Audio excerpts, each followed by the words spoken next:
राहुल और नेहा की शादी को 5 साल हो चुके थे।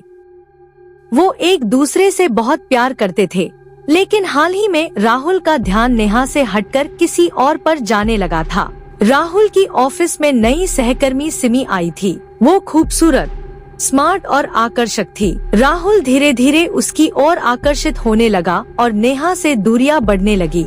नेहा ने राहुल के बदलते व्यवहार को महसूस किया, लेकिन उसने इसे ज्यादा तूल नहीं दिया। एक रात राहुल देर से घर आया। उसने नेहा को बताया कि ऑफिस में काम का दबाव था, इसलिए देर हो गई। नेहा ने उसके बहाने को मान लिया, लेकिन उसके दिल में शक की भावना घर कर चुकी थी। कुछ दिनों बाद राहुल ने एक पुराना घर किराए पर लिया। उसने नेहा को बताया कि वो वहाँ शांति से काम कर सकेगा, लेकिन असल में वो सिमी से मिलने वहाँ जाता था।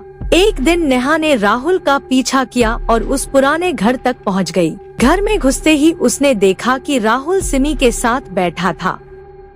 नेहा का दिल टूट गया। उसने दरवाजा जोर से बंद कर दिया।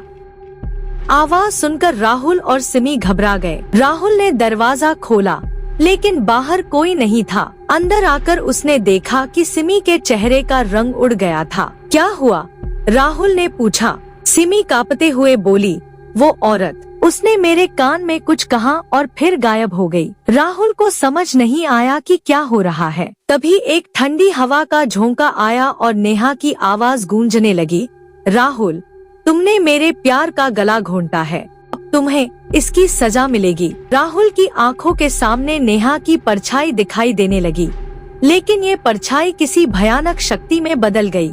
उसने सिमी को जकड़ लिया। सिमी चीखने लगी और देखते ही देखते उसका शरीर ठंडा पड़ गया। राहुल ने भागने की कोशिश की, लेकिन दरवाजा बंद हो चुका था।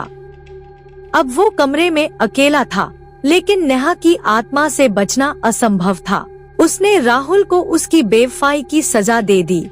सुबह जब पुलिस पहुंची, तो कमरे में सिर्फ एक शव मिला, राहुल का, जो अब हमेशा के लिए उस घर का कैदी बन चुका था।